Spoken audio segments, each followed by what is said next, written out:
அம்மா இருக்கின்ற பொழுது மாநில அரசாங்க நிதியில் இருந்து 6 மருத்துவக் கல்லூரி மருத்துவமனை கொண்டு வந்து அதை செயல்படுத்தி காட்டிய அரசாங்கம் அதிமுக அரசாங்கம்.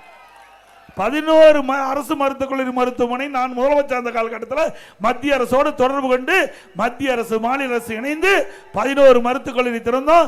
அம்மா இருக்கின்ற பொழுது 6, 17 அரசு மருத்துவக் கல்லூரி திறந்து நம்முடைய மாணவ செல்வங்களுக்கு அதிக அளவு மருத்துவர்களாக படிக்கக்கூடிய வாய்ப்பை நாங்கள் உருவாக்கி தந்தோம். 7 சட்டக்கல்லூரி கொடுத்துருக்கிறோம். 10 ஆண்டுல 7 சட்டக்கல்லூரி அதிமுக ஆட்சியில் நம்முடைய மாணவ செல்வங்கள் குறைந்த கட்டணத்தில் சட்டம் பயிலக்கூடிய சூழலை உருவாக்கி தந்தோம். 68 கலை மற்றும் அறிவியல் கல்லூரி கொடுத்திருக்கிறோம். 68 கலை மற்றும் அறிவியல் கல்லூரி 10 ஆண்டுல மட்டும் கொடுத்திருக்கிறோம். 21 பாலிடெக்னிக் கல்லூரி கொடுத்திருக்கிறோம். 5 கால்நடை மருத்துவக் கல்லூரி ஆராய்ச்சி நிலையத்தை கொடுத்திருக்கிறோம்.